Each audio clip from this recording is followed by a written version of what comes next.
What's up, guys? Welcome back to the SNS podcast. This episode is going to be the Big Ten and Notre Dame preview since we forgot Notre Dame during the ACC preview. It's kind of funny that we actually forgot them, but since Steele is a Notre Dame fan, but he isn't. They were even irrelevant last year, so we forgot about it. Oh, I thought you just meant they're irrelevant, period. Like we're starting off the episode like that. I'd say irrelevant, period. Maybe Okay, that's where so we should start. there we Is go. Notre Dame relevant? Well, first let me get into intros because you guys don't recognize this guy. Actually, why don't you scoot closer to me and Ooh, we're gonna buddy. we're gonna pretend like we're friends or don't judge. It's 2017. We're good. So, That's right. if you guys recall, we got Addison, Steele, myself, and then Dave from New Orleans. So if you guys watched any of the podcasts from last year on the previous YouTube channel, this guy called in a few times, gives us some breakdowns about LSU since he's down in that area. We already discussed them in the SEC previous. We're not really going to talk about them, but yeah, we're gonna go over the. You don't want to hear my Coach O impression? You can do it if you want. Okay. Actually, here, yeah, keep skipping a little bit more. So we're good. Yeah, today we're gonna do, or tonight I should say, Big Ten. Both divisions will do a winner, surprise team, overrated team. If you guys have seen the podcast before, we did SEC, Big 12, Pac-12, ACC already. Make sure you check those out. The ACC one seems to be getting, I guess, a little more feedback and views than the others, but that's maybe because nobody cares about the Big 12 and Pac-12. But I think we're going to start with Notre Dame, go with them, and then get into the Big Ten. So, Steele, I'll hand it over to you just because you have the insider info. You can kind of give us your breakdown, what you see from them on paper, at least this year, and then we'll just kind of talk about them as a whole, I guess. Yeah, sure. Coming off the tumultuous 4-8 season last year, losing their quarterback to the NFL, replacing defensive and offensive coordinators, Mike Stanford off to Western Kentucky to be their head coach, replacing defensive coordinator Brian Van Gorder, which I think actually came a season too late, quite frankly. Replacing him with Mike Elko from Wake Forest, who routinely had a couple of top 20, 25 defenses with some subpar talent down in Wake. This year is going to be a little bit different, I think. I've been talking to you guys off the podcast quite highly about the replacement for Kaiser and Brandon Wimbush.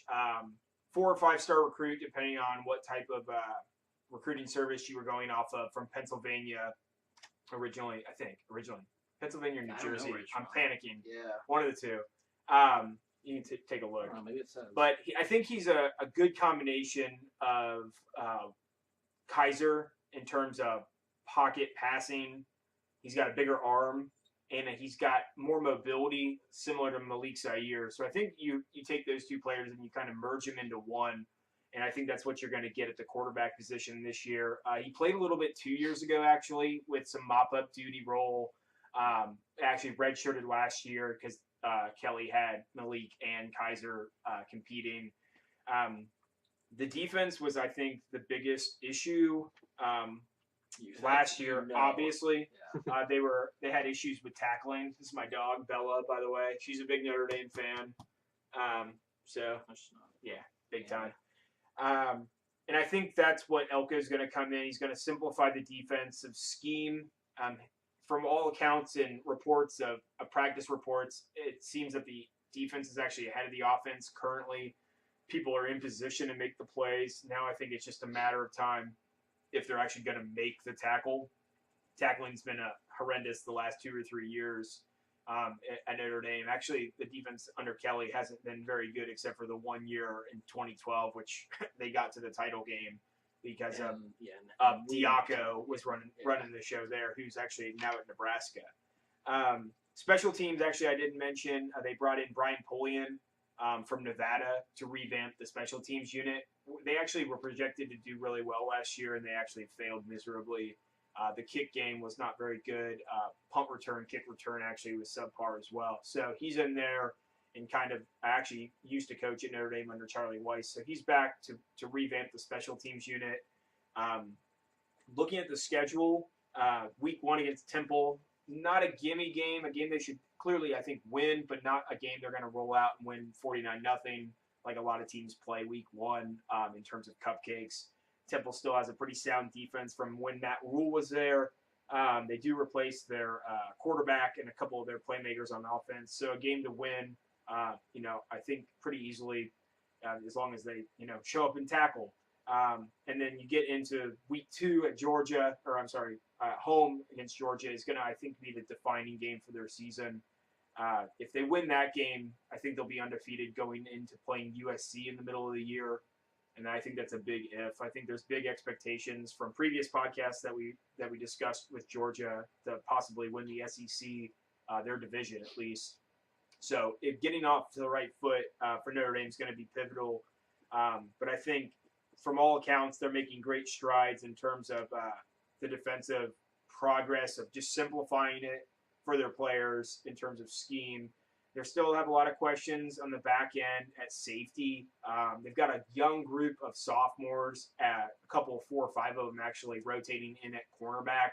So be curious to see who actually solidifies in a position there. But I think they're young and just maybe a year away from being actually really, really good on the back end. The D-line lost a couple of guys from last year, and that's actually probably their biggest question mark on defense is depth on the defensive line. Their front line has a former 5-star Jerry Tillery at defensive tackle, Niles Morgan at linebacker, also a 5-star recruit. So there's talent on all lines of the defense. It's just either unproven or injury-riddled. So a lot of question marks surrounding them. I guess the hot question is BK on the hot seat? I think yes, if it's 8 wins or less, which is a pretty high mark to just say, hey, go double your wins from last season. So it'll be interesting to see how they land, but I'll let you guys kind of say what you guys think, and I'll chime back in. I'll let them go first. I just want to add that simplifying the defense could pay huge dividends. You just let the athletes play and not think. That's what, being Ohio State fans, we know how that is because when we had to bring in Chris Ash a couple years ago, the defense was too complicated. We had a lot of crazy complex schemes and packages, and our team just was thinking too much. And Ash put in a much more simplified defense, and we went from having one of the worst secondaries in the country when we played Clemson in 2012, I think it was, or 2013 bowl game. Yeah, 13 bowl game, the 2012 season. And once we did that, though, we improved tremendously. We've been one of the best units overall in the country the last few years. So I do think that'll help. Notre Dame certainly can't be worse on defense than they were last year. That was one of the worst defenses I've seen from like a team that was supposed to be pretty good. So right, I think they were just a season late on getting rid of Van Gorder. Kelly's pretty, just like most coaches in college, they're pretty loyal to their systems. Right, they're loyal to their guys. And when they hired him on a couple years ago, I even kind of just scratched my head where they were like, well, he's bringing in this, NFL system, and I thought, well, they're not in the NFL, so why is this, a good hire? And then, week after week and year after year, it's just like poor tackling, poor positioning, safety's just not even close to the play, and guys running wide open. I think they waited one season too late to get rid of him because, not to say Elko was available last season, but anybody that could have put an average defense with the offense they had last year, they didn't shy away from scoring points last year, and they could have easily flipped that 4-win total to 7 or 8. Yeah, well, and with how many close games they were in. I think they had like 6 or 7 games that were within like a score. So it's certainly a team that I don't think they were as bad as the record indicates, but their defense was very poor. They weren't going to beat good teams with that piss poor tackling. So and they gave away a lot of leads. I was at the Virginia Tech game in sub-zero temperatures, which was miserable. With Corey from Denver. He was pumped. A 17-point lead given away there. The Miami game at home, they blew a big lead. They ended up winning that game. Those are just 2 off the top of my head, and I'm sure that there were at least 2 more where they had a double-digit lead and gave it away. So and they only lost 1 game overall by double digits. Right. Yeah. So I think the recruiting year after year for Kelly, what he's done has been pretty impressive. It's It's Yeah. clearly It's been good. when people say that he's on the hot seat and they want to get rid of him and Kelly sucks and he doesn't do this and whatever. I always ask. No, I always say, where was the program before he was there? Right, and the thing is, like, fans, we live in an era now where fans are so spoiled. Like, if you have one bad year or if you only win 9 or 10 games, at a lot of programs, that's really good. Like, everyone looks, I mean, programs like Bama and, like, yes, Ohio State, Clemson, these programs that, these fans are like, well, if we lose 2 games and, like, we're super pissed, like, where do we need to make changes? I think with Brian Kelly, you're correct. Like, I don't agree with everything he does as a coach, but where was the program at before him? Right. And think about Bob Davie. Tyrone Willingham literally did not recruit. He fished and golfed. I mean, you have a coach that is passionate. He wants to win games. We have debated internally in the group about, accepting blame or dealing out blame on players and stuff. But regardless of that, I think he's probably the best coach that they've had since Lou Holtz. And I don't really think that's debatable. So They've had some bad ones. yeah, Well, look, they've already paid enough coaches not to coach for them. Right. Yeah, they were paying in the last what, 10 three in the last coaches 10 or at the 15 same time. They're done. I think they're finally done with Yeah. that. So that but I think I'd say no on the hot seat just because of that. Right. I mean, If they look, somehow churn out another 4-win season, then yeah. yeah, sure, go find the hottest name and dump some more money at him because that's not something they have a shortage of. But I think anything less than 7 or less wins, sure, you want to talk about getting rid of him. Why don't we, fine, It's but- not a 4 wins. It's an But- that's Okay, here, that's an 8-win season. Let's go to Tolman then. We'll go to Tolman All right. and then Addison. How do you see their season playing out this year? And then I'll get in. What I'll do is I'll let Tolman and Addison kind of give their kind of predictions for Notre Dame this year. I think you guys should mention if you think they're a playoff contender, just because they're not in a conference, so we're not going to talk about them winning a conference, obviously. But talk about them as far as nationally this year, if they have a shot at anything relevant. And then I think we'll wrap up Notre Dame by talking about how we see the program the next maybe 3 to 5 years, and just how, because it's Notre Dame, it's a brand, it's the Golden Helmets, the Gold Dome. We're going to talk about them. So why don't you go ahead and how do you think they fare this year? I think they're 8 wins. Okay. I think they're 4 losses. Let's go Georgia, SC, probably someone like a Miami or a UNC in there, and then Stanford. By the way, I'll shoot myself if they lose. If they lose UNC, I would. Brandon kill Harris, myself. at quarterback UNC, Yeah. that is not good. Former That is not good. LSU Yeah, quarterback. he's not Everybody good. knows about Yeah. him, You know, he's got a pretty solid attitude. So Oh, maybe he's turned it around Intangibles. Yeah, right. under Coach Fedora. So down you have there, them at but 8 wins. I got him at 8 wins, which obviously that means not in the playoffs. not in the playoff discussion. And in terms of relevance this year, I'd say no. I say what could make them relevant is if there's this magical connection between Wimbush and EQ St. Brown, who's I thought last year he was kind of maybe a bright spot of the season. He was a pretty solid receiver, but other than that, not relevant. Not relevant right Do now. you think? Would you even consider them like a playoff dark horse, or no? My thoughts. I definitely think it's a top 25 team. I'm pretty optimistic on their chances this year. If Elko can, as has been mentioned, if he can even get decent defensive play, they're going to be pretty good. I really liked what Elko was doing at Wake Forest. I thought that was a really good hire for Notre Dame. And on offense, they're going to be explosive, of course. Wimbush, we haven't really seen too much of him, but there's a lot of hype there, clearly. A So. lot of hype. Yeah. lot of hype. Most A lot of hype I from over root here. for a Notre Dame player. That is one thing we really haven't seen him play. Yeah. I'm He's got everything around him he needs, so I think they'll be fine. elite offensive line, 2 first-rounders on the O-line. What's Kelly's leash going to be on Wimbush this year? I mean, What do you mean? Yeah. Leash? There's nobody behind him. I mean, is he?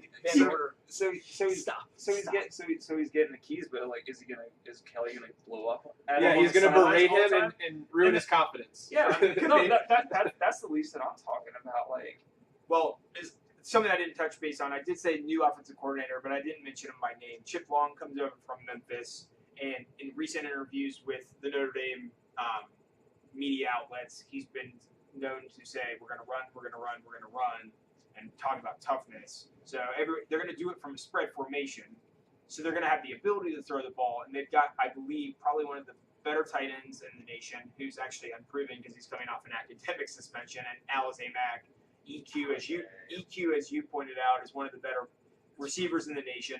They've got two of the better freshman tight ends in all of the nation, and they've got a really good stable of running backs behind a really good offensive line. So, like Addison said, the tools and the weapons are there for him to do it. As long as he's not a turnover machine, I think they're going to lean heavily on the run, especially week 1, to get into the groove. But I think the offense is going to put up 30 to 35 per week. Do you have a win-loss at all specifically? Like, do you consider them like a playoff contender at all? Here's how I see like their season kind of playing out. It's a tough schedule, as is pretty typical for Notre Dame. Yeah. They host Georgia, USC, NC State, at Miami, at Stanford late in the year. Those are really the tough games that you could see them losing. So I mean, 7 wins minimum. I think they'll win more than that. They'll beat a few of those teams they play at home. If they split between Georgia and USC, one or the other, it doesn't matter. Yeah. I think they'll be in the at least conversation when the polls start coming out for the playoff. Yeah, that's and I think they'll probably tumble down the end with a loss at Stanford or possibly somebody in between. But if they split it, I think they'll be in the conversation. Yeah, what I was getting into, or what I was going to say, is that if they beat Georgia in week 2, they're going to be in the playoff discussion in November, I think. Because even if they lose to USC at that point, Miami and Stanford are 2 of the last 3 games, and so everything is going to, at that point, come down to those games for them. Right, sure. Yeah, I guess I'll give. I think with Notre Dame this year, something that we haven't actually really mentioned on the pod this year, I think we did a little bit last year, is the timing of a loss. And we've debated whether that should matter or not. If Notre Dame loses to Georgia, but they run most of the schedule, well, I should say, let's say that their losses come earlier rather than later, then Notre Dame... If they beat Texas, is their season different last year? Right, exactly. And the thing about choosing the playoff teams is we don't want it to be based on politics and money, but Notre Dame's going to get the nod over some other teams that maybe... An undefeated Colorado State team?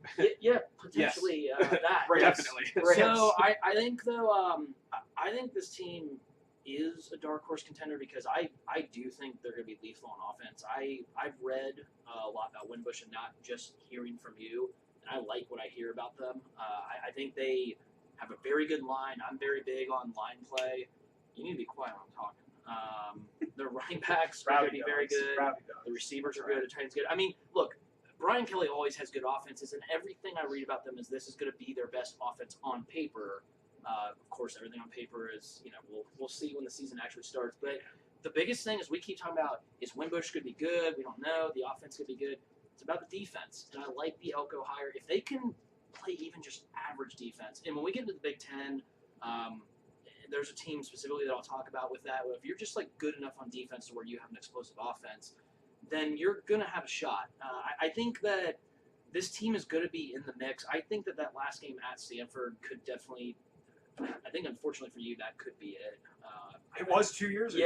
Yeah, right. And I just think that might be it for them. But I do think this team is a dark horse playoff contender. I really do. Yeah, I agree with that. So Tolman doesn't. We do. That's fine. I think a lot of people will be split on Notre Dame, but so yeah, I think that. Well, why don't we real quick, just very briefly, is Brian Kelly the coach next year? I mean, probably. Yes. I think Just- Yes, he's the coach next year. I think so. They're Too. gonna- Yeah. Look, If I was we a Notre are- Dame fan, I wouldn't really.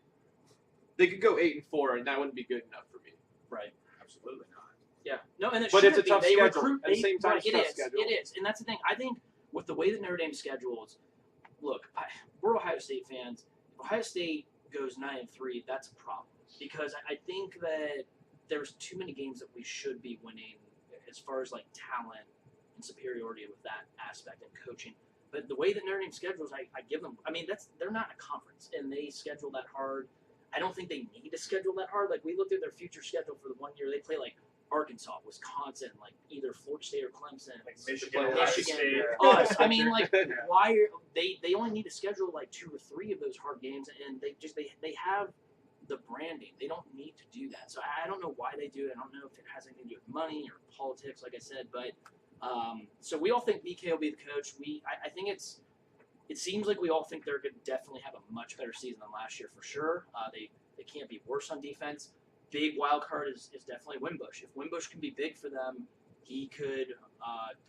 He could win them a game that maybe they're not supposed to. Like I think. I mean, who knows?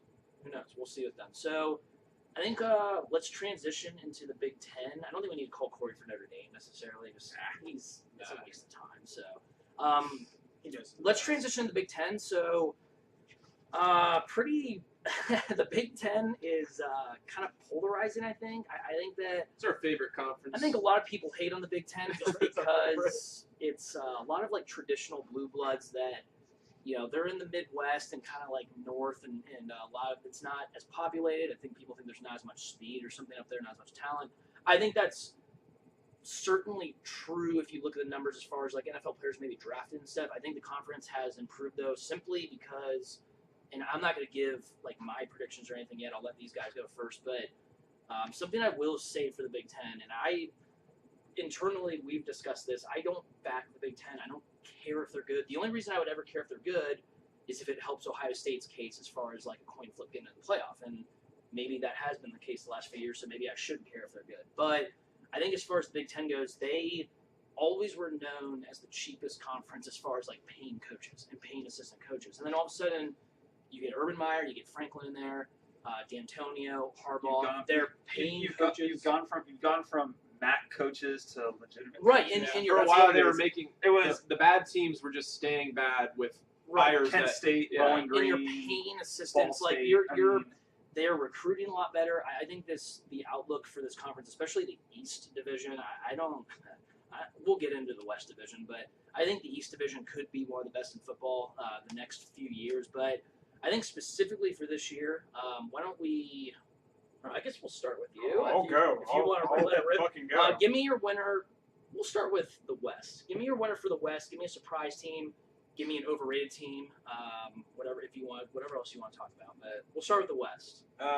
So I think it begins and it ends with Wisconsin.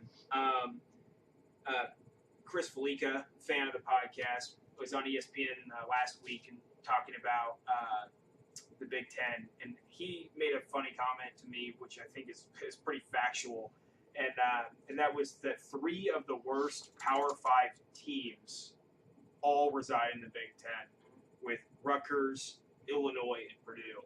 And he's like, maybe Kansas. You could throw them, you could roll them in there. Yeah. But like I think when you with your opening comments of how polarizing the conference is, with how elite Ohio State is, how good Penn State was last year, Michigan, and then you look at the other end of the spectrum with how horrendous those other teams are. That's where I think the Big Ten loses a little bit of credibility, where you can kind of point at the bottom dwellers and just say, look, like we like to within our text messages and conversations like to refer to them as active buys, where you dress for the game, but nobody's getting hurt and you're not even coming close to losing it. So you're winning by 30, 40 points, and your second or third string quarterback's in by the second quarter, right? Yeah. So, but again, rolling back to the West, I think, like I said, Wisconsin's going to be your favorite. Nebraska is kind of an interesting team to me, just with the new coaching that they have brought in with coordinators. And they've actually randomly had really good recruiting classes, especially at the playmaker positions, the wide receivers specifically. Depending on if they have a quarterback to get them the ball, they do have Tanner Lee, who transferred from Tulane, who people are high on. I know Tulane. He's solid. Tulane. I'm telling you, He man. knows. I know. Roll wave. I know 2 years ago, Tulane. That's an actual thing. Wow. Yeah. Tulane was an actual thing. 2 years ago. Tulane was an auto bet to take the under and against them because of how bad they were, and he was usually at the helm. So I don't know if that was indicative of him or the people around him, but The coach at the time was people were dog shit. People We were can pretty say high on dog it. shit on the podcast. Tulane's old coach was dog shit. There you go. So let's see here. Who's your winner? Is Wisconsin your Yeah, winner? Wisconsin's going to be my winner. Surprise team. Minnesota would be my surprise team, only because of PJ Fleck. Extremely high on him, have been for years. I actually thought that's who Virginia Tech was going to land, but I was a year too early for that. They ended up going with Justin Fuente, who, again, was a good hire, but if PJ Fleck has that 13 in 1 year or whatnot a year sooner, I think he's actually in the running for Virginia Tech as well. I think so, yeah. Which he would be my actual recommendation and choice to replace Brian Kelly in the next 2 to 3 years. If they were to go that route, they got Lou Holtz from Minnesota back in the day, so why not? Why not PJ? Why not PJ? Yeah. Rolling over to the East, I think it. Well, sorry, I didn't. No, interrupt go. you. Give me an overrated team if there is No. one. No. We don't care about the what. Yeah, not that's important. it. No. No one's touted enough. Yeah. Well, we've had that happen. Like when we talked about the ACC Coastal, I believe it was. Is it the Atlantic or Coastal? Coastal's horrible. When we talked about the Coastal, it was impossible. Well, you could argue Miami, but we all picked Miami. And Corey from Denver thinks Miami's very overrated. I'm losing confidence in that pick. But anyway. So Illinois, horrible. Purdue, right. horrible. Iowa's going to lose week 1 to Wyoming. PJ Fleck. I agree with that. PJ Fleck, Minnesota is going to be your surprise team. Nebraska, kind of up in the air with Minnesota as well. Fuck the rest of that. Let's go to the East. Right. Who's your winner in the East? Start with that. To East is going to obviously kind of like Wisconsin. It's going to start and end with Ohio State and Irvin until proven otherwise. I know Penn State won it last year. Kind of a fluke situation there with the block kick and the return road night game. They do get them at home this year. I know you guys are obviously high on Ohio State, as everybody should, as long as they can get the secondary secured, which I think they will, because they did lose a bunch of guys to the NFL there. Sure. With the introduction of Kevin Wilson, an offensive coordinator, by all accounts and reports that JT's throwing the ball a lot better. Honestly, I don't even think you need that to win the Big Ten. But to win just playoff games, just run it and dump it to your right. tight end to or win H-back. Games, you do. Right. So, Ohio State's going to be my winner out of the East and winner for the conference. Overrated. I think you're going to see a regression in Penn State and Michigan, but I think you're going to see more regression from Penn State. Their Chuck and Hope offense with McSwirly, as I like to call him. I think he gets picked off quite a few times compared to last year. James Franklin, I mentioned this last year. He represents the bold community well. He does. He's my guy. So actually, before he went to Penn State, when we thought Beamer was on his way out, I kind of thought he would have been a good choice and replacement. But the timing for that was a little bit off. Indiana, they suck. Michigan State, I think they're going to continue to suck. They sucked last year. Maryland and Rutgers.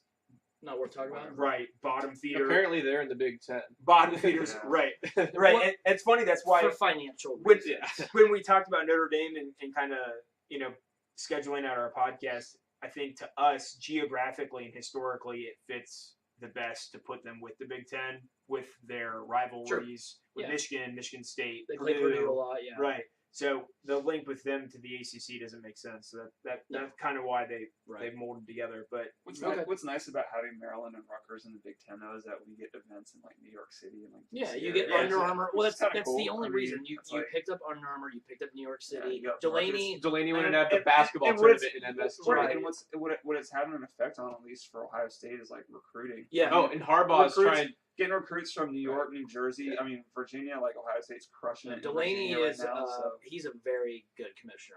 I will give him that. He's made the conference a lot of money. He's they're rising as far as that goes. I mean, Rutgers, it makes no sense for them to be in the Big Ten, but we get New York and we get New Jersey. And that's the point. And Harbaugh's been hitting that kind of area hard. Right. I don't know about Rutgers, but I think Maryland has the opportunity over time to develop into a contender. Well, there was rumors into a fringe contender in the Big Ten.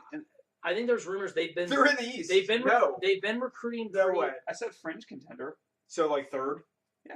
Okay, that's fine. Yeah. That's fine. They're never gonna. If they've been dethrone Michigan, Penn State, and Ohio State in 1 year. If Maryland finished fourth this year behind some whatever Michigan, Penn State, Ohio State, would you all be surprised? No, because Indiana's I mean, not good. I would be. I'm sorry. I don't think they're going to be that good this year. But I think you're right in the sense that That's their cap. Is here's fourth in the East. Okay, but here's the thing though. I think it was a year or two ago. We talked about there was rumors of Chip Kelly making Maryland the Oregon of the East, which Chip Kelly was never considering that fucking job. But it's mainly because they've got the Under Armour thing going over. That's where it was founded. Under Armour's stock has plummeted. Under Armour's not doing that well. So I think In your weekly stock update. yeah, Presented by well, Nick. I mean, Well, it's I'm true. just saying. It's a good point. As I make sure the computer's still on. Why don't we? The podcast is, look, Somebody it's low else. budget. We're good. This yeah, is your right. conference. So no. Yeah. So you've got Ohio State winning the East And the conference. Do you have a surprise team that could win that division? Then, is there a team that? Is it Penn State or do you No, think it's I think, like I said, regression from Penn State plus Ohio State gets a revenge game at home against them. Okay. They do go to Michigan late in the year, which I think we all expect Michigan by that point to be really good. But I think Michigan's going to have a week 1 loss against Florida, and I think Michigan stumbles along the way as well. So I honestly think going into, which is probably blasphemy to everybody in this world in Big Ten country, I think going into the last week of the season, the Ohio State-Michigan game will not matter in terms of who wins national the relevance? East. Okay. I mean, if they get upset, sure, they might fall out of it. But in Alright, terms so- of winning the Big Ten East, I don't think that game matters. Okay. So you have I think Wisconsin they've got it wrapped up. winning the West. You have Ohio State winning the East. Who wins the conference? Ohio State Okay. by 21 points. And, okay, and we'll get into who we think is a national title contender at the end when we talk about the teams. Addison, go ahead. Give me your West winner, your surprise team, your overrated team. If you want to talk about anything else, the floor is yours. Wisconsin is going to be my West champion. I think they'll kind of pick up where they left off last year. Kind of ranked in the top 10 a lot of the year. They're really strong on D. They will be again this year. One thing this year, They had a big loss, didn't they? Didn't they just lose? they lost Jack Sitchy, one of their Big linebackers. loss. That is a big Yeah. loss. He was hurt about half of last season too. So I mean, They still made second or third team Big Ten. yeah. Yeah, he's very good. Yeah, he's a good player. The thing about Wisconsin too is that makes the gap in the West even bigger. Is they have a pretty favorable schedule in the Big Ten. And by favorable, he means it's literally one of the easiest. Yeah, games I've seen. they miss Ohio State and Penn State, and they get Michigan at home. So that's a huge advantage for them. I agree On with top you. of being We'll more get- talented. We'll get to that, but Yeah. I was looking. I was like, I kind of wanted to pick Nebraska, but then I'm looking at the schedule between Yeah. Wisconsin and Nebraska, and I'm just like, Wisconsin. I don't Yeah. see how you can Yeah. go. Well, the against one Wisconsin, thing Nebraska has going for them is at least they get that game at home. They do. Yeah, And that's That a could tough make place to that play. could make a Lincoln's a difference. tough place to I'll play. talk about that. Yeah, we'll get to that. Yeah, I'll talk Yeah, about so It's tough to play there. I think it's a good atmosphere. Fickle. It was tough for Fickle. yeah, Well, that's because we played pro football. But we did have Braxton Miller, one of the best Buckeyes ever played. Braxton got hurt, So and then we don't even want to we don't want to talk about the other. And Tolman doesn't want to hear it either. That's a horrible. There's a name that can never be spoken. JB. Anyway, go ahead. I But mean, yeah. that passing chart was pretty beautiful, though. Yeah. It was. That's funny. You had to turn that season into God, a joke it sucked. to Yeah. just avoid being depressed God, all the time. Did that The season funny actually thing, happen? the funny thing is that I would always see him just like wandering around campus. He just like I wasn't quite sure what he was doing. And you're like, that's I literally. was like, to be honest, he was just kind of. I would just see him. Like, I swear to God, like he just took like 3 laps around Mirror Lake. I don't think Like, I don't he know knew what what he he and was you're like, doing. that guy played Ohio State quarterback for Ohio State.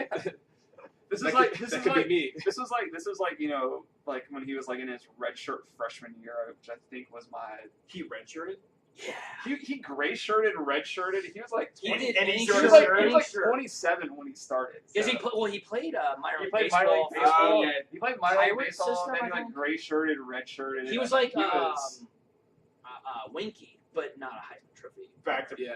present Back day. to yeah. his ERA in the minors was about 6. I looked it up. Well, that translates to terrible at everything in life. So, Addison, you have Wisconsin winning the West. Right. Give me a surprise team, a team that could Okay. win the West. Well, the rest of the division, I'll just I was hoping you were going to say get rid of 2 teams immediately. Purdue and Illinois have no chance. Although Purdue, they made a coaching change. They brought in Jeff. They Fromm. have Jeff Fromm.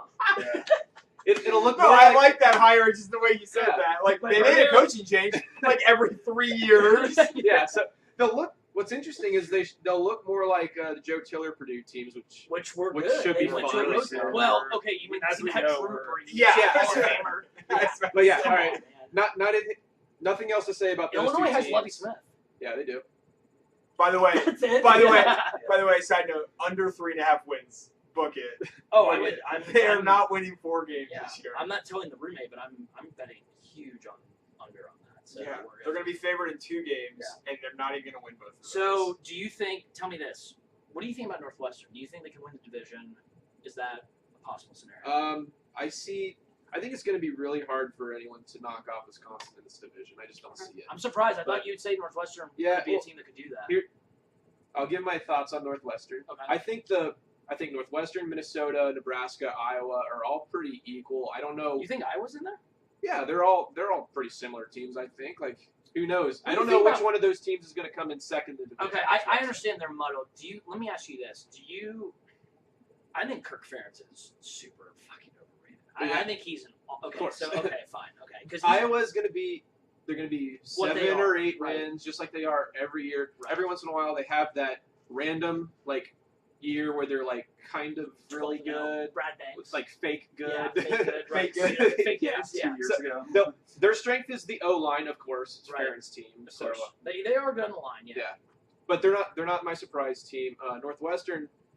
I mean, I like Northwestern because I think of them as a scrappy team. I mean, They're less smart, talented. they're educated, Yeah. they play hard. Last year, Purple Who, Cats. who led the Big Ten in rushing last year? Yeah, I mean, it you wasn't it wasn't Saquon. It was Justin Jackson right? is probably going to break their all-time rushing record this year. Which is a huge thing apparently. Yeah. Is it?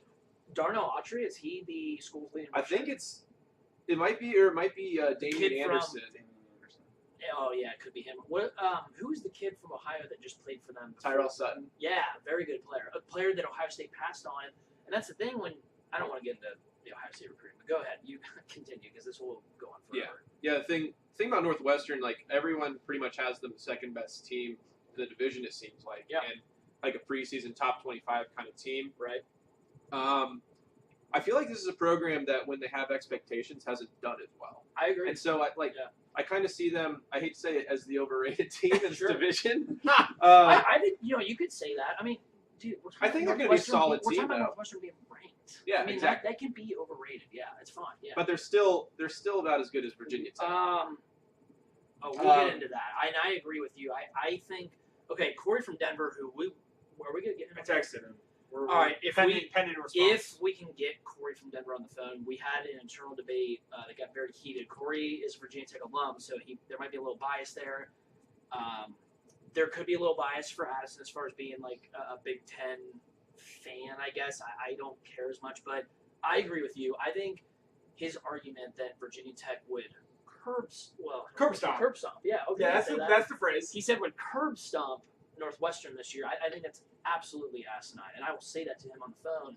I think Northwestern this year, I'm not going yet, but I think that's an absolutely ridiculous statement. Now, as far as the last few years, or 5 years, or 10 years, 15 years, yeah, Virginia Tech's a better program, of course, but we're talking about this year. When we're doing these previews, we're talking about this year. Yeah, it's always about this year. So, so you got Wisconsin winning the West. Yeah. Why don't you give me your East breakdown here? I want to give my surprise teams. to the I'm West. sorry, I forgot that. Go ahead. I've got 2 that could be. Steele mentioned Minnesota. Was that your surprise, or was it Nebraska? Yeah. Minnesota. I think Minnesota could be, just because if you look at their schedule, they will be favored in the first 7 games. I think, no question. And if they get to 7-0, High confidence. yeah, High confidence, and the the new PJ coach, coach, CJ yeah. Flynn, PJ's a great He's gonna motivator. have some slogan. Yeah. yeah, they start to Row the believe in boats. him. We're you still know. running votes, yeah. I don't. There's a team I think is more talented that could be 10,000 the likes, surprise Minnesota. team is Nebraska.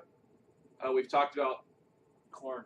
they're a very very unknown team this year. They're one of the themes of the Big Ten is there's a lot of inexperience when you look at teams like There are Michigan yeah, State. Michigan State. We always have a lot of turnover. Nebraska's also one of the least experienced teams. Right. But a lot of people talking about this Tanner Lee kid. We don't know much about him. We've never seen him play. But a lot of people think that he's the better guy for Mike Riley's offense. Some people are saying he's an NFL caliber quarterback. No, most to all people are saying he's Yeah, an so NFL draft prospect. Like, It's playing like a crazy to good me. one. So I'll need to see how good this kid plays. But I like your socks, I think they have the most. Can I show them? I think their talent puts them in the best position to be the second best team. So I'll just. Quick side note on Minnesota PJ Fleck. Do you know how he took the slogan of "Row the Boats" to Minnesota? I don't. Vikings. No. Something to do So with he made it up when his son was, I think, premature or died, like in labor, whatnot. Side sad Oh, story. I didn't know that happened. But Jesus. yeah, but Way to kill this. he started at Western Michigan, and for him to take it to Minnesota, he's paying Western Michigan 5 installments of $10,000 each for a scholarship fund. Oh wow. My point is Western Michigan is the stupidest ever for not taking more money. Oh yeah, They absolutely. could have held that Yeah. ransom for like Actually, so much more money. I got a good related question on that. Let's do an over/under on how long PJ Fleck stays at Minnesota until he gets a better job. No more than 3 years. I think 3 years and he's gone. I would I'm say gonna go. 1.5 I'm gonna go years. 2. I'm gonna go. Yeah, I would say 2. 2. Yeah. If he wins 8+ games like we think he can in year 1, I mean, good lord. I mean, I'm not quite sure. We're running out of beer. I mean, that's. Beer No, run. we're good. No, Do you yeah, want me yeah. to dump a little bit? No, we're good. We're good. Dave from New Orleans, hit us with your predictions. Oh, you gotta finish. Oh no, you Oh, gotta no, do he's these. got I gotta do he's got to go to these. East. So Let's- East. Do you want me to do? I could. I do- just- I could- I- I could- do your West, I could do your West. and then I you can do bypassed East. Addison's East prediction because No. we all know where it's going. Yeah, we do. Well, yeah, Um, No, I mean, some of the things that I want to say are similar to Addison. So I think we all agree we like PJ. We all like Minnesota. You guys, And I was you guys- shocked that they got him. you guys both picked them as your surprise team. I'm going to say that they're not the surprise. They're not the surprise team this year. I think PJ's got to get some time. Like he's got to get a year just to figure out systems. what the hell's going on. Look, you're going from this disaster of Tracy Clays or whatever the hell his name was, Jerry Kill. I mean, it was just like 3 You're go- coaches in 3 you're years going, now. you're going from a Mac. You're going from like lifelong Mac guys to young coach. Guys that even- eat popsicles Who's on a the bad guy? sideline. Yeah, he's a bad guy. I mean, he's a Mac guy, but I mean, No, he's- I'm I kidding. He think made the he's- step. He made the jump. Look, so I think that let's watch out for them, but not this year. Okay. Yeah, not this year. Give me your West winner. Okay, so my West winner is Wisconsin, but Wisconsin is also strangely my overrated team. Is that like a national perspective? I think in a national perspective, but I also think the West is just kind of a disaster. Yeah, It's a crapshoot it's this year. terrible. The reason I really wanted to pick Nebraska. I think that they're the surprise team. I think that they're the underrated team. Okay. But the schedule, looking at the schedule, It's tough. it's tough. It's too tough. I really like what Mike Riley's doing. I mean, he's got an NFL pedigree. Yeah, He's like a good coach. he's not a psycho like their previous coach. Tell us about Tanner Lee. Yeah, what do you know about about him? Tanner Lee? Being from New Orleans, Being from New Orleans and actually attending, Or living in New potentially Orleans, yeah. potentially getting a piece of paper from the school that he used to attend. Yes. I couldn't tell you one thing about Tanner Lee. Okay, We're I honest. We're not. Yeah, I can't tell you one thing about Tanner Lee. I went to one Tulane game one time. It was the worst fucking thing ever. Did Nate Montana play that game? Nate Montana did play that game, and the funny thing is that he Notre didn't, Dame. Yeah, He Joe didn't- Montana's son. he Yeah. didn't even start. Oh, So boy. sad. He didn't even start. So you have The best. I'm sorry. Go ahead. I don't know. All right. So you got Wisconsin winning. You have Nebraska, Minnesota, kind of like hybrid. I think that Wisconsin's going to end up with 3 losses. Really, with that schedule, even. I say they're my overrated team. Okay. 3 losses, but I still think that wins them the Big Ten Okay. West. And the reason I say that they're overrated is, I mean, look, Hornibrook, He's terrible. sophomore. That's like- all we got. But they always have a terrible quarterback. yeah, I mean, but they Russell Wilson except for Russell fell Wilson. into They their don't have- lap I because think- Tom O'Brien's I the think- biggest dumbass on the planet. I think this is That's the only I reason. think that this is the Shotgun. I think that this is the first year in a while that they don't have like a big Mike name Glennon, running back. Mike Sean Glennon. Glennon's, Yeah. Virginia Tech, They don't have a big name running back. Their He's- offensive line's going to be good, but not dominant. Right. They lost a lot of guys on defense. I mean, they lost T.J. Watt. They lost Beagle. They seem to find a running back a lot. They will. So we'll see. Is it a system thing? It Yeah. is. Yeah. It clearly is. Give me because I think we're getting 45 minutes, so give me East. Give me your winner. Give me your All surprise. right, we're on team. through the East. Yeah. Ohio State's the winner. Between Penn State and Michigan for second, I think. Well, Michigan lost a lot. We all know that. when we play Michigan, I think Michigan's going to be a really good team last week of the season. They're still going to have a strong D line, even though they lost a bunch of guys. They only have one starter back on D. Secondary is going to be the big question mark for Michigan with the amount of NFL talent they lost, and it's not like Ohio State where we just throw like 3 first rounders. Not yet. Not yet. They're Not recruiting yet. Right. really well. Right. Yeah. Yeah. As much They're as I hate getting- them, they're I getting give there, them that. You have to. I mean, it's just factual. Penn State, probably got to go with Penn State as the second best team. I mean, they do host Michigan this year. They returned about probably like 90% of their offensive yards from last year. They return a lot. Saquon Barkley is going to be a Heisman favorite going into the year. They got a really good tight end. They lost their best receiver, but they bring back like pretty much everyone else. Their receivers are pretty solid. Still. Yeah, they're still good. Blackwell, big Deshaun receivers. Still good, Hamilton, yeah. Big They're receivers. still good. They're pretty solid. Yeah, so the Ohio State-Penn State game, late October in Columbus, is going to pretty much decide that division. Okay. As far as other teams in the division, anyone I think overrated or underrated? Michigan State, your boys. Yeah, I don't know. Michigan State is how many starters back do they have? Like 8? Well, they had 7 guys that were basically kicked off the team this Yeah. offseason. If they wouldn't have had those guys kicked off, I think that's a team we could talk about as like a surprise team. But there's just so Yeah. much going on there. I don't like the momentum. It's sad because I'm not saying they're completely done or anything as a program. I think D'Antonio is a very good coach. But right now they're kind of in like some dark times, and Yeah. I don't think this year they get out of Michigan. that. Michigan being where they're at right now is definitely going to hurt Michigan State going Oh, forward. certainly. Michigan State, obviously, they had a very disappointing year last year. They lost to a lot of teams they had no business losing to. Beat Notre Dame. Yeah. Almost beat Ohio State. Couldn't Yeah. argue they should have. Yeah. Yeah.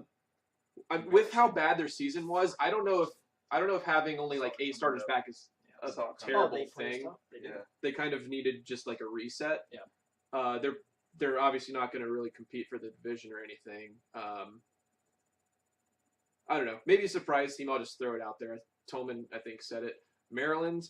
When I look at recruiting rankings, I've kind of just like looked at what Maryland's recruiting, and it looks like they've made a really concerted effort on both lines to get highly touted guys. So, I mean, we'll see how that goes. Football's won the last scrimmage. Yeah, their matter running what. backs. They've got 2 running backs who were pretty good last year. Now the thing is, they against bad teams, they average like 10 yards a carry. But then against good teams, like They were it was horrible. totally different. Yeah, they couldn't get it done. Right. So we'll see. Okay. Maybe Who do you have winning the conference? winning the conference. I mean, it would be very disappointing if Ohio State didn't. That's so there it it took a is. long time. There to it get is. to that. I With don't. a little doubt creeping in. Yeah, I was gonna say, it's like, well, yeah. Is there any I don't doubt? see the championship game like Steele does, where Steele said we win by 3 touchdowns. I think it'd be closer than that. Against Wisconsin? Yeah. Okay. Even though we beat them 59-0. There it is. I knew that was fucking coming. I I knew that was coming. Cardale in the face. Dale, Yeah. in your face. I was gonna say. Okay, all right. Tolman, give me a quick East breakdown. Who All wins, right. and then give me like a surprise team over a team. Give me the. How about conference winner. I'll do quick. So I think I'm not going to get too fancy with it. East comes down to October 28th, Halloween weekend. Ohio State, Penn State. I agree. This year it's going to be a night game again. It's something that I love the Ohio State Penn game. I think State it's game, actually no matter where it is. I love 3:30. It's actually 3:30. Oh, is it? Because the reason for this is because Fox has the World Series, Yeah. Oh yeah. which is Okay. stupid. I keep So, forgetting yeah. that. I keep forgetting that some of our games are going to be on Fox. A lot this of our year. even games the are Michigan Fox. game. Yeah, That's yeah. going to be weird. Which is weird. Gus yeah. Johnson. The Gus Michigan Johnson, game? yeah, it's going to be. It's That's on not- Fox this year. Oh, That's that terrible. sucks. It makes me nervous. It's weird. It's weird. It does make me nervous. Because But we're always going to be favored. It Um, sucks if we have Gus. Yeah. Ohio State wins that game, Okay. and then they're going to win the East. Okay. I think that we have to talk about Michigan. Michigan is going to regress this year from last year. It's just a 1-year thing. I think that they're in like a little transition They're period very young. where they're very young. All of Harbaugh's guys are getting phased in. The whole Brady Hoke era that is officially done. And this is kind of that weird year where they're just not quite there yet. Think about next year; they could be really good. Yes. So I think that this year they're going to regress. They're going to struggle really early. They're going to come on strong at the end, but it's just not going to be enough. Yeah. That could be our toughest game at Michigan. I think it is. I think it's our toughest game. So Ohio State, Michigan. That's something to worry about. Okay. Oh yeah, for sure. I worry about it every year. I worry about it every day. Michigan. Okay, so as a child of the '90s. So I guess Ohio State's the winner. Penn State second, Michigan third, maybe a little bit overrated, but they come on strong at the end of the year and watch out next year. Yeah. Michigan State not relevant this year. They got L.J. Scott. That's about it. Yeah. Let's not go there. Okay. Their depth is going to be hurt with the guys they lost. So. And then Ohio State over Wisconsin, 59-0. Times 2. He's naming a score. Okay, that's a score. I mean, yeah. Look, I said Wisconsin was overrated. I'm gonna stand by it. Okay. And that's it. I will go very quickly here because I'm not going to say too much different. I think Wisconsin wins the West. Their schedule is very easy. I was going to say Minnesota for the longest time for a surprise team, but I just keep reading about Tanner Lee and Nebraska, and I know that it'll piss Corey off. So I think Nebraska is my surprise team. I think that it actually wouldn't be that shocking for them to win the division. As far as them beating a team out of the East, I don't think that's the case. I think Wisconsin would be the team that would beat a team out of the East. I think Northwestern is a solid team this year. I think 1 through 4 could win the division. I think Minnesota is not. I'm not quite as high on them because I agree with Tolman. I think that as good of a motivator and coach that it seems like that PJ Fleck is. I think it takes a little time to get some systems in, and he needs a year. Yeah, and I think they're going to be good, but I don't think they're going to be as good as the other 3. So I like Wisconsin out of the West. I wouldn't be shocked though if Nebraska or the Purple Cats get there. I think Ohio State wins the East. I'm actually, I think, higher on Penn State than all these other guys are. I think Penn State is going to be very good. I do question. I think McSorley's a big wild card in the sense that if he does get pressured, it was proven in the Rose Bowl last year that he can definitely lose a team a game. However, in the Big Ten championship game, I thought that he definitely helped bring that team back against Wisconsin. We were watching that at North High Brewing or whatever. So they take their shots. They do, and they're aggressive. I like that. I think we like that out of a team. I think that they do just enough on defense to where they're going to definitely be relevant. We'll get into like the national perspective in a minute here, but I do have Ohio State winning the division. I think there's too much talent there. I think the one question that I have about Ohio State is the receivers. If they can show up, I think the offense can get back to being pretty explosive. I'm very confident in what I've read and heard about the offensive line being very improved, about the tempo, about JT Barrett having a lot of confidence and really attacking our defense in training camp and allowing the receivers to fight for 50-50 balls. He wasn't doing that before, and I think Ryan Day has instilled that in him. He said, look, guys are not just going to be wide open when we're playing these good teams and stuff. You need to give the receivers a chance to fight for the ball, and I think that gives the receivers more confidence. So I don't know, though. I think there's definitely a big question mark with the receivers. After how last season ended, I think there's definitely merit to saying that there's question marks about the Ohio State offense and JT himself, but I think that they'll prove some doubters wrong. That's just it's going to be seen as bias, and that's fine. But I do think that's going to happen. There's a lot of athletes. Can I give a slight different take on the receiver situation? You absolutely should. Is it the receivers or is it the offensive line not giving them enough time? Well, there's 4 factors. Yeah, we've internally debated this. I think the fact that the offensive line was very poor in pass pro, especially against good teams.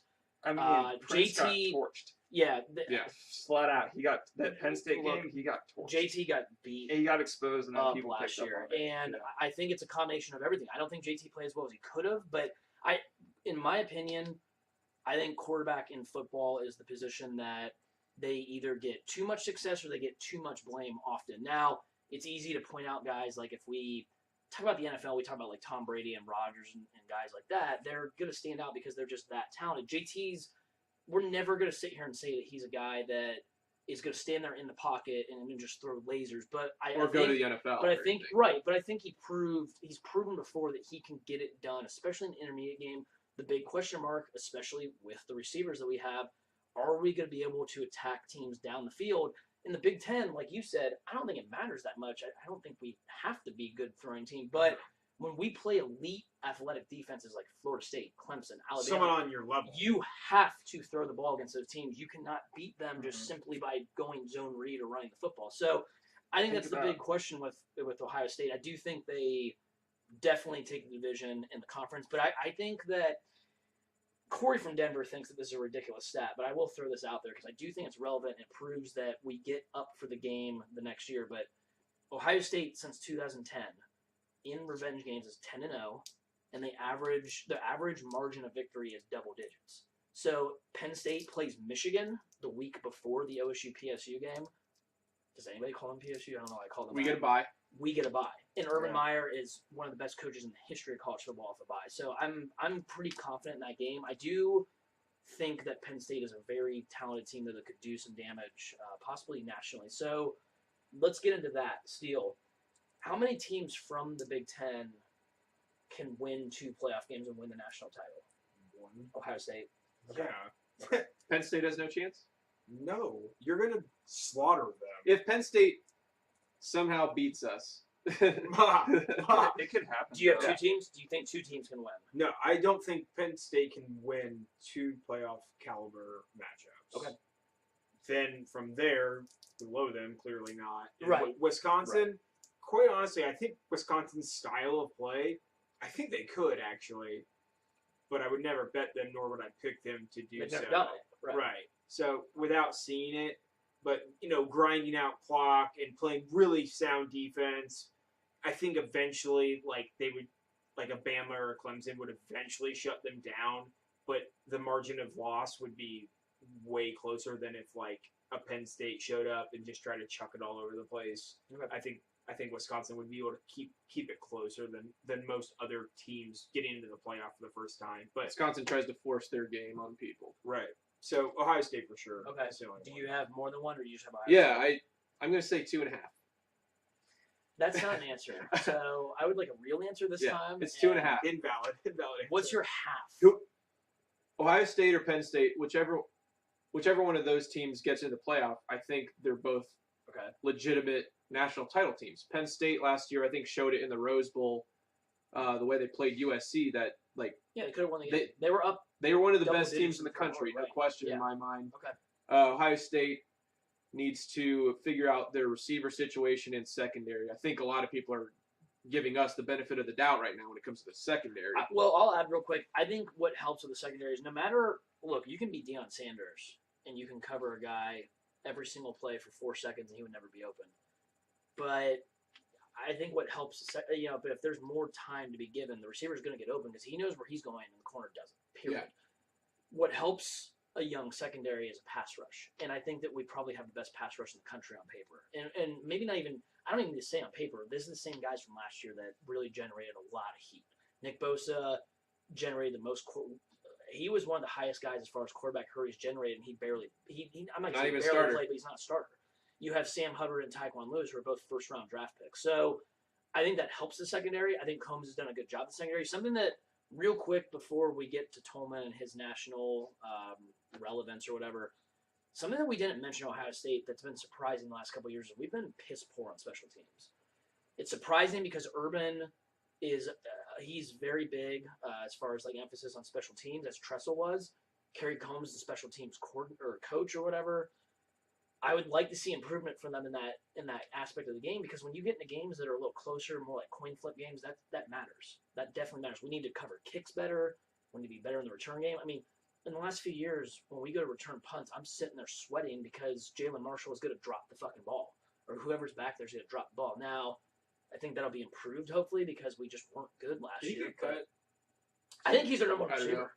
The Jets. I'm dead serious. Well, They're- that could be. That Onyewu guy is out for the year. And then what? Whatever. And then Decker's with the Titans. Who plays for them? Yeah, I don't know. Jalen Marshall. Cool. Moving on. Anyway. One more point on Ohio State. You mentioned it for a second. Tempo Yeah. this year. We've been hearing it a lot in the preseason. It's something that you and I have talked about watching us last year that Run the was ball. lacking. Yeah. We think that Kevin Wilson coming in is going to bring in a lot higher tempo offense. We think it benefits our playmakers. You wear them down, you run the ball, you Yeah. play action off of it. It's And simple. And so the reason I said 2.5 teams is that Michigan, I don't know, I'm waiting and seeing on them. If they beat Florida week 1, the hype machine is going to be like unreal for them because it already is. People love Harbaugh. It's a big public betting Yeah. team. And if they beat Florida, say they lose like one game and then they get to Ohio State, you know, I mean they're playing for the playoff. Yeah. If they get to the playoff, I think they can compete with the teams there. Okay. The East will be decided before It's- they play. I think so too. It's for me. It's one team for national relevance, and that's Ohio State. As much as I think Penn State's a good team this year, when I actually sit down and think hard about it, if you're talking about Penn State to win 2 playoff games. If they played Alabama, what do you think? Right. Yeah. I don't see it happening. Right. When I someone's don't see them with the ability to beat Alabama. Okay. So We're setting a for me- really high bar here, though. for me I'll get into it. Don't worry. for me my criteria for a team with like national relevance, like real national title hopes, is 2 things. It's one, and that's based on the trend of the teams that have won college football playoff or BCS championship the last 5 years. It's super athletic and fast defensive line play. Ohio State checks that box easily. I don't think we need to get into it. You already talked about Sure. it. All the other past national championship teams, look at who they had on the D lines. Yeah. Pretty solid. Yeah, that's a Number good one. two, and I guess this is the biggest question mark, but it's the ability to throw the deep ball. So last year, Clemson, you had Deshaun to Mike Williams. The year before that, you had Coker to Calvin Ridley. Before that, you had Devin Smith going deep. I mean, before that, you had Jameis to those 2 good receivers. Kelvin Benjamin. So can Ohio State do that this year? It could be the offensive line. It could be it could be improvement from the receivers. But if they're able to throw the deep ball, We'll get 'em here, man. then I think they're right there, 1-2 in the national championship conversation. So that's the biggest question mark for me. Okay. I think there's 2 teams. It seems like there's some disagreement there. I think Ohio State certainly. If the passing game's good, and there's that tempo and stuff, they're gonna be very elite, very tough to beat. I actually do think Penn State is a national title contender. I think that Tolman brings up a good point. I think Penn State talent is definitely on offense. I think that there's not as much talent on defense, but I do think that they will be good enough to where McSorley's he's such an X factor that where like I don't mean so much like I think that the OSU game, for example, I think if he gets frustrated and there's a lot of pass rush generated, then I think he could turn the ball over a lot and that could really cost them. But as Addison said, I think they proved in the USC game that I think Franklin brings a lot of confidence and swagger. I do think that's a team that if they could somehow beat Ohio State again and then run that schedule and get in the playoff, I mean, if you're playing with that kind of confidence, I think Saquon Barkley is one of the better backs I've seen in a long time. We had Zeke Elliott, and I think he's right there with him possibly. I think he's good as Fournette, McCaffrey, and those guys in the last few years. I think he's that good. I think he's definitely possibly top 2 Heisman contender. So I think that team, in my opinion, is nationally relevant in that sense. I don't think Wisconsin is at all. They haven't proved it to me on the national stage yet. I don't think any team from the West is capable of winning 2 playoff games. So I think there's a little disagreement as far as national relevance. I think we all agree Ohio State. I mean, it's hard not to. Them and Bama recruit. They're both the best recruiting programs in the country. So we all have Ohio State winning the conference. Though I think that likely means that we would have them in the playoff. We'll talk about I think our playoff teams next week when we're live from Denver, and we'll give playoff predictions, national title pick maybe. Live from Denver. But do we have Corey from Denver ready to go, or are we gonna wrap this thing up? Calling him up. All right, we'll get Corey from Denver. I assume we can just put the phone next to the thing. Yeah. I think we can do that. Yeah, set it on the computer. Yeah. Very high If budget. he doesn't answer, this is going to be embarrassing. Hello. Corey, Hey. what's up? We're talking about the Big Ten. It's pretty awesome. Did you guys already cover Notre Dame or no? We Oh, did. yeah, we did. We brushed over it. If you want to give a quick, what we basically did is you don't have to give like a specific like win-loss record type of thing, but maybe give your general, prediction for how you see their season playing out, and then talk about, maybe mention if you think BK is actually going to be the coach next year. We got into that. So why don't you give us your take on Notre Dame? Well, I actually need to do. I'm trying to pull up their schedule right now. Research. I do. Research. Here's kind of a. I've got some insider from our boy Steele, but he's really high on the offense, and having seen them firsthand last season, I can say that Equan is quite the playmaker. I got to give him props where props are due. And Josh Adams has been there a few years. He's going to make things happen. But they have, the solid offensive line up front that's just going to road grade. So I would say if BK can't get that offense moving the way it was probably a few years ago, and get them to at least 8 wins, he's going to be, I think, big-time hot seat. At least I would want to question his abilities after this, what he's had. How many years now? He's been there a while now. 8. Yeah, that's quite a bit. So That's almost a decade. what's that? That's almost a decade. Yeah, and he took him to that one title game, but It didn't I end don't know. well. Thanks. Other than that, then they went to the Fiesta Bowl too. That also didn't end well. Yeah. Correct. Well, that was like even being an OSU fan, that was like your third stringers playing in that game. Yeah, I I'm mean, pretty sure we had a 3rd string linebacker and a 4th string DB like trying to tackle Zeke. Yeah. Good luck. So anyway, how do you, Corey? Let me ask you this. I don't need specific wins and losses, I guess, but we all gave our answers as far as Notre Dame being like a playoff contender. What do you think they are a bona fide playoff contender? Do you think they're a dark horse? Do you think not at all? I would say dark horse for a couple reasons. One, I'm looking at their schedule and I see at least 3 games that are pretty difficult, and I don't think Notre Dame, being an independent, has room to lose more than one. So far we're 3 years into the playoffs. This will be the 4th. Yeah. And not a single team has made the playoff with 2 losses yet. I certainly don't think the first team to do that will be an independent. If an 2-loss team is going to do it, it's going to be because they get the conference championship bump. So given that kind of framework, we're talking about, can Notre Dame be an 11-1 team? I don't think that they can, given their schedule. But I don't think that it's like completely out of the realm of possibility. I just think it's quite a long shot. So Yeah. that's why I'm giving it the dark horse. What Addison and I said was, if they split between Georgia and USC, they'll clearly be in the discussion when the playoff rankings come out. Would you obviously agree with that? If they can stumble through Georgia and USC with splitting that and obviously winning the other games, and then they get Miami on the road and Stanford on the road late in the year, they'll clearly be in the discussion. Whether, depending on how they finish, will obviously dictate if they make it or not. But you agree with that? They'll at least be in the top 10 if they split with USC and or Georgia. Yeah, so if we're saying coming out of, in late October, you're talking about one loss to either USC or Georgia, I think absolutely they would be in the discussion. They'd probably be a top, I would say probably close to a top 15 team. Yeah, so they would totally be in the discussion. Just coming down the stretch, though, they do have NC State, who people are kind of, getting a little jazzed about, and then Miami and Stanford.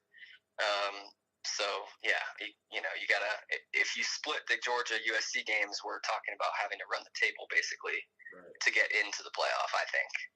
And I don't know, they could do it, but there's still some tricky games after USC that could be problematic. All right, so dark horse contender. Why don't we get into the Big Ten for you here? I'll give you real quick. Us 4 all have Ohio State playing Wisconsin in the conference title game. We all have Ohio State winning that.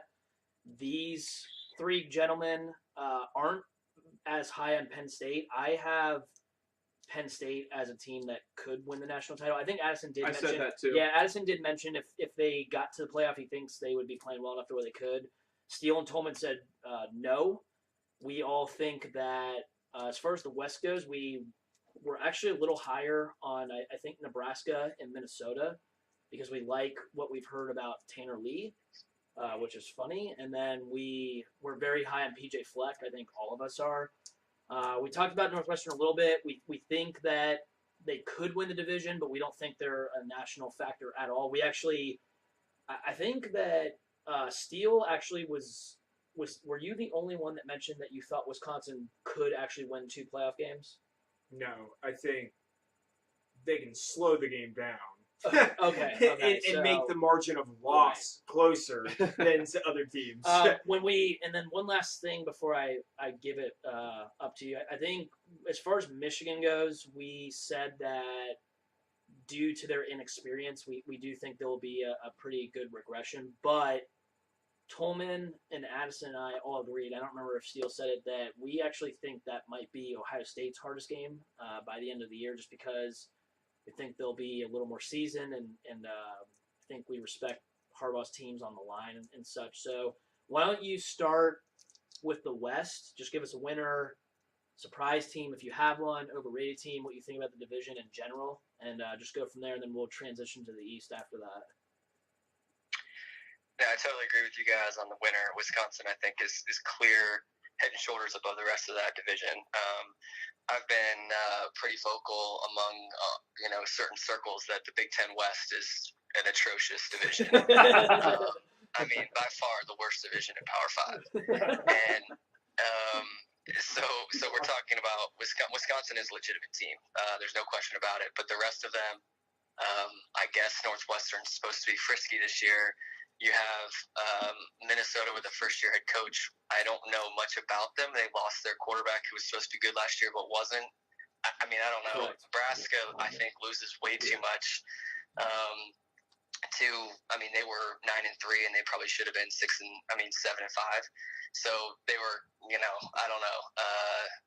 I'd see them taking a step back unless for some, I don't know how Tanner Lee becomes this incredible, Manning Academy MVP apparently is the word on the street. But I don't know whether that means anything. But unless he really is the second coming of Peyton Manning, I don't see how he's going to make like a significant difference there. Long story short, Wisconsin by far head and shoulders above the rest of that division. Okay. Corey, do you think Illinois, are they a factor at all? They're a factor to potentially unseat Rutgers as the worst team in the conference. You're on their under. You're on their under. I know you are. 3.5. You looking forward to some Big Ten Network cutaways to Lovie Smith looking perplexed during? Corey, let me ask you this: if Virginia Tech and Northwestern played on a neutral field, what should the spread be? The spread probably would be 4.5 points. In favor of who? Virginia Tech. Okay. Would that be considered a curb stomping or just a solid victory they covered? I think Corey would definitely give those points. I would give 4.5 for sure. Yes. They were talking ill of your Virginia Tech banter against Northwestern. Well, I think what we said is I agreed. I don't remember if I said it internally, but I agreed with Addison that I think it's actually kind of asinine this year to say that Virginia Tech would curb stomp Northwestern. I think it's, by all accounts, Northwestern's actually supposed to be, like you said, pretty frisky. I think certainly if we're going to talk about history, the last decade, 15, 20 years, then there's no comparison. Northwestern. If we're going to talk history, Northwestern's one of the worst teams ever. Yeah, so they're awful. But if we're talking about this year, I think that the answer was pretty. 3 to 4.5. That's probably pretty real. Would betting expert Steele? I'll ask my guy Todd in the desert. Okay. And I'm sure we'll get a quick response from Corey. him, Maybe we'll get to see the matchup in whatever bowl that is. The Belk Bowl. The Belk Bowl. Yeah, maybe you guys will make the Belk Bowl. Is the Big Ten with the Belk Bowl? I don't know. Whatever. I'm thinking of the bowl that Northwestern played Pitt in last year. The Pinstripe Bowl. Pinstripe. Oh, Right. their name was played in that bowl was game. Arkansas by Tech last year. Yes. Yeah. Bielema. He's Yeah, fat. because that's in the South, right? Yes. Yeah. So I think it's in Literally, fuck Brad Bielema. Yeah. Corey, why don't you give us your East breakdown? Same thing. Winner, surprise team, overrated team. go from there. Well, I just want to take a minute to, just a second really, to clarify. So the word curb stomp was, maybe a little bit embellished, but the fact of the matter is that Northwestern has literally markedly worse talent. I don't think anyone's disagreeing. So They're scrappy, though. on average, yes, on average, even this year's team, like on average, they are not even, shouldn't be on the same playing field. I mean, the recruiting differences are noticeable. It would be literally, it'd be like Virginia Tech trying to compete with like a top 8 team. So we looked at it and it's like a Florida or a Georgia. And on average, that's not a competition that's going to end well for Virginia Tech. So we're talking about that type of talent discrepancy the other direction. So based on that is really the core, why I was saying this. I mean, they might be able to put something together because Northwestern returns a ton of people because no one ever leaves because they're nerds. But, they're not full of weapons or things that scare you. I mean, they might play fundamental and can put together wins, but they're not like a team that's going to ever do anything unless they break the top 40 in recruiting, which they haven't in the last ever. Well, I think, this year, it's certainly, if those two teams did hypothetically play, it would be offense versus defense because Northwestern, they on paper seem to be pretty good on offense. That's why they're being ranked second in the division. Defense, you look at Phil Steele's positional unit breakdown on defense, they're not good apparently, and they're a little inexperienced. Virginia Tech, on the other hand, we discussed them in the ACC pod. They on offense are, on paper at least, are definitely not as good as they're going to be on defense. Apparently, I think kind of being old school, we've talked about growing up in Big Ten country. I think I would go with the defensive team most times, so I would give Virginia Tech the edge, but I do think it would be a competitive game. So yeah, it'd be a fun game. Yeah, especially if it's in Yankee Stadium. Then no, it would Steele not hates be a it. He fun doesn't. game. Holy shit! Would I not watch that game unless Corey made me watch it? Like I would not watch. You would that need game. plenty of hot box. Yeah, a lot of alcohol. Like a lot of alcohol. Yeah. Corey, transition to the East. Yeah, it's one of the best divisions really in football. Correct? You have 3 of the top teams. I mean, I don't think any division in football has 3 good teams like that division does, but the rest of the 4 suck terribly. So I don't know how you want to rate divisions, but at least at the top, yeah, it's pretty damn good. I'm going to go with Ohio State just with you guys. They have the most talent. They have the most returning talent. I think that it could be really interesting, though. I don't know how it would shake out, but I wouldn't be surprised if there's sort of that 3-way tie situation again this year, and we're trying to figure out some sort of tiebreaker. And I don't know what the Big Ten tiebreakers would be, but I could see a scenario like you guys mentioned where Michigan is really pretty good by the end of the year. They did lose a ton, but they recruited pretty well the last 3 years, and by the time that game rolls around, they're definitely not going to be a pushover. So if they steal that somehow, then you're talking about, who else could Michigan lose to? Off the top of my head, I don't think they play Wisconsin. They do. They do. Oh, they do. They do. They do, but Tolman thinks Michigan will be better than Wisconsin. Right? You think Michigan is the better team, probably wins that. I do. So yeah, that is a possible. That scenario is really it's Michigan, very feasible. Michigan has Florida neutral week 1. They're at Indiana, at Penn State, at Wisconsin, and at Wisconsin's the week before Ohio State. Oh yeah, it is. That's but pretty tough. I think Michigan could win that because they're playing. I think they're playing so well at the end of the year. Yeah, certainly. They want their schedule to be backloaded. Yeah, they do. Yeah, it works in their favor this year. Corey, are you a big Wilton sure. Speed fan? I'm not. Okay. I'm not at all. Just confirm. Not impressed with any of the. There's not a single quarterback in the Big Ten that I can name right now that I have any sort of confidence in. To Northwestern. Do anything. Yeah, maybe Northwestern. You're right. So you don't. So they would curb stomp you. You're not a big McSorley guy. You think that maybe he got pretty lucky last year. These ESPN 25 greatest games of last year, the countdown, I've been kind of just, flipping through a few of those. I've got them on the DVR, and Penn State popped up on a couple of those games. And McSorley has a lot of Johnny Manziel in him. And I don't know whether that's a sustainable model, at least for, another year where he's just chucking it up and going deep every other play. I think that McSorley is going to be leaning more on Barkley this year if they're going to go someplace. Yeah. So conference winner, you have Ohio State playing Wisconsin. Who wins that game? Yeah, I think Ohio State. They're the best team. You got a margin of victory on that game? What's your margin of victory for Ohio State in the championship? We all talked about this. Assuming they play Wisconsin. Yeah. Man, I would say anywhere from 10 to 13 points. I said 21, Corey. Corey, I don't think that Ohio State, even by the end of the year, is going to have. Maybe the Kevin Wilson effect will prove me wrong. We'll see, but I don't know if they're going to have the necessary offense to be able to throw up those type of points on Wisconsin. No, I think that's a pretty fair estimation of what. Yeah, but you can also assume Wisconsin's not scoring. So if it's 21-0, if it's a 24-3 game or 24-6, then okay, I could see that. Wisconsin, they're just weird. They find a running back somehow. They use tight ends. Good on the line. Offensive line's always good. Yeah, offensive line's always good. Solid. Yeah. You don't know how they do it; they just do. Corey, how many teams from this conference could advance to the playoff and win 2 playoff games to win the national title?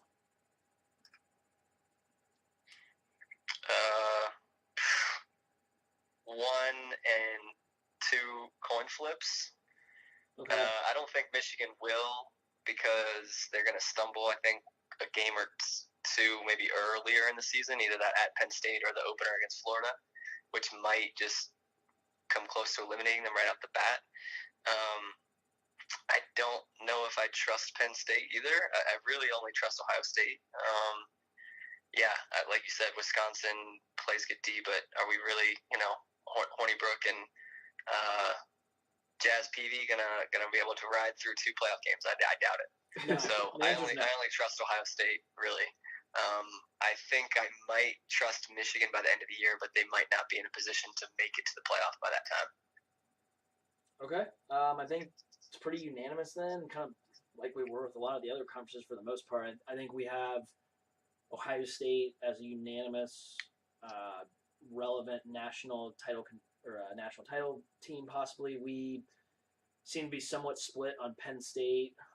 We think Wisconsin's a very solid team, but I think, like we said, until they prove something nationally against somebody, and I don't think we see them necessarily winning 2 playoff games. But a team that certainly, in a 1-game scenario in the Big Ten championship game, could definitely win it. I mean, they were, I think, ahead by double digits against Penn State in that game last year. We were watching that, and then Penn State made and more than that. I think they were down 3 touchdowns. And Penn State made a big comeback. The Chuck and Hope, as they did a lot of from their games last year. Yeah, they come back. They were a great second half team. They really were. And that's tough to replicate that spirit. Yeah, you're right. So, does anybody have any final points to be made, or does anybody want to stir the pot about anything? 1 week. 1 week. Yeah, that's right. 1 week. Yeah. So go Rams. Can we get? I'm curious because we have 3 Buckeye supporters on the other end of the phone here. How confident are you that either JT Barrett or a combination of JT Barrett and Kevin Wilson will dramatically improve from last year? And I guess the precursor to that question is, do you think he has to dramatically improve in order to compete for the title? Addison? Dramatically improve? We just need to get something out of our receivers. And last year, we didn't really have that at all. Besides Curtis Samuel, who's not even really just a pure receiver at all. Yeah. We didn't have much anything else. So I wouldn't say dramatic. I'd say we need to get something out of it. I expect us to be primarily a running team, as we always are. But we need to have that threat a little bit, and preferably some guy who can make a play downfield, Tolman? Yeah, I think there has to be dramatic improvement for them to be a serious national title contender. I was talking about this earlier. There has to be that Devin Smith that can be the legitimate downfield threat. My confidence level in that with Kevin Wilson and JT Barrett is a 6.5 Out of 10. okay. 30. Out of I know. Out of 13. I don't know. I don't know. Like Standard scale. standard. Yeah. Metric Corey, units. I think I said I'm quite confident in. I think the biggest thing that we talked about is the offensive line being better in pass pro, and by all accounts, from what I've heard in camp versus that super hyped up defensive line, they've done very well. The tempos worked well. I think that quarterbacks coach Ryan Day, we said, is really got JT in the mindset that he needs to not hold on to the ball and allow the receivers to win more 50-50s and be more aggressive down the field. And from everything I've heard that JT's been very good in camp. Now, what I will admit, and I admitted this before we even got you on the phone, is I am concerned about the wide receivers. I think when Johnny Dixon is listed as your first receiver, that's potentially a huge problem. We don't know much about him, with health being a big concern. Yeah, and you never know when another injury is going to Right. come up. Ben Victor's very young. I think that I am concerned about the receivers. I think that there needs to be dramatic improvement from that unit.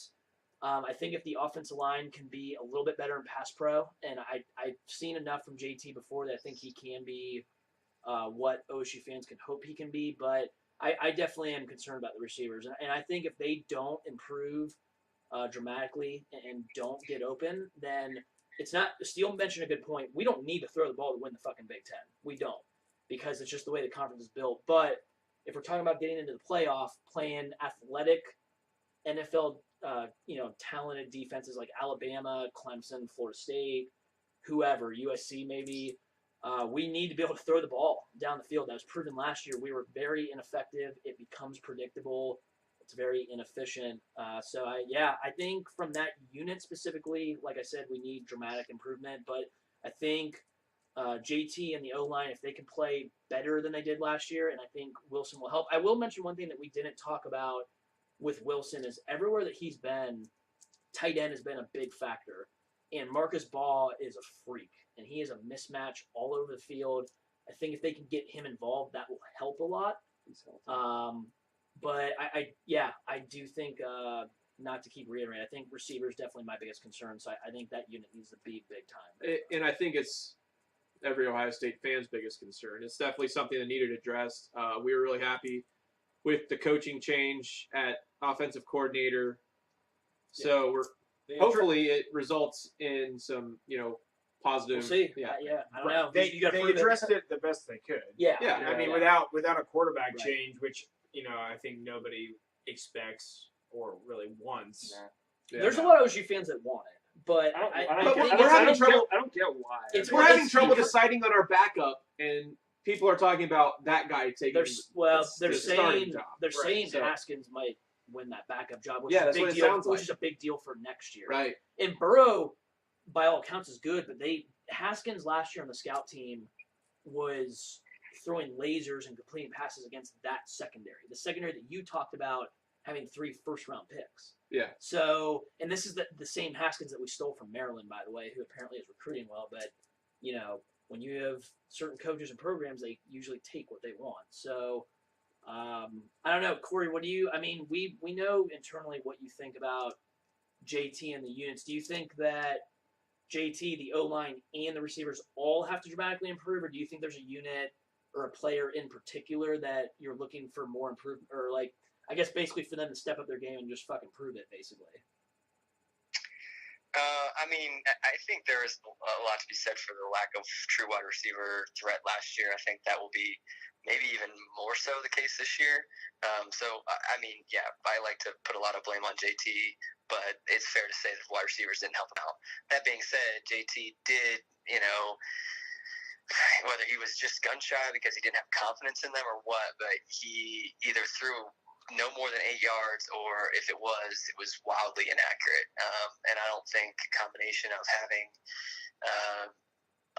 uncertain receivers and an uncertain quarterback is going to be a good recipe for success. So unless one or both of those somehow, I think, dramatically improves, I think that for the majority of the games you guys play, it's not going to be a problem. But if you do get to that playoff and play a top 10 defense, which likely would be the case, that could be exposed again. Yeah, no, I think that's, I think that's pretty unanimously reasonable. So Some that I think me and Nick noticed a lot in games last year with JT is that he seemed to be indecisive, which we don't remember seeing him be like that is like his freshman year when the offense with was Herman, clicking. Tempo. Yeah, and I think, I don't know, it just seemed like the way he regressed kind of last year, it seemed like he just didn't have the trust in guys, you know?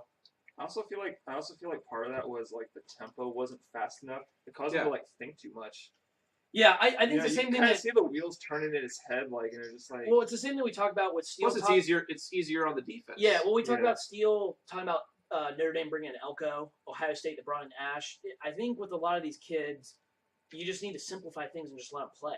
I think a lot of times we get so caught up in like the complexities of like a zone defense or zone blitzing scheme or like this complicated, Chip Kelly offense or something. I think a lot of times if you just simplify things. Now, that being said, the bottom line is you have to execute. And if Ben Victor and Johnny Dixon can't get open, or if Isaiah Prince whiffs on every other fucking block, then it's not going to matter. Or if JT, and look, we said JT didn't, it's very, he did not play as well as he should have last year. There's definitely moments where you're like, man, that's not the guy we remember. He needs to play better too. He needs to prove it. Yeah. So it's about execution, but it's about the coaches putting them in a good spot. I don't think Beck did that.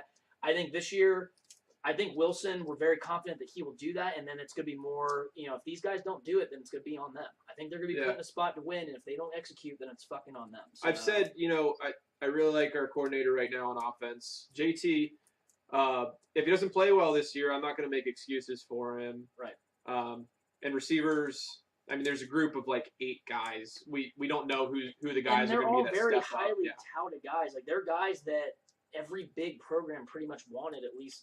Even the guys, I don't know. I just think that we need to see improvement from that unit. I think we're not as worried about the O-line. They're very highly rated. I'm hearing a lot of good things about them. So I think that'll wrap up the Big Ten and Notre Dame preview. This has been a very long pod, and I apologize for that, but there was a lot of good info. Personalities joined. Yeah, Yeah, we had exactly what I'm saying. we had Corey from Denver, like we hope to have most weeks. We will be the next episode will be live from Denver, I believe. Season kickoff. We will discuss. We will have the bets sure to go wrong segment finally, where we have some bets. We'll talk about the Week 1 games. We will give our playoff prediction as far as who we think makes the playoff, not who plays each other, because that's like we're not going to predict that. But we'll give who makes it and then a national title or a national champion. But if you guys haven't seen the SEC preview, the Big 12 / Pac-12 preview of the ACC, go ahead and check those out. But until next week, this is all the guys from the SNS podcast.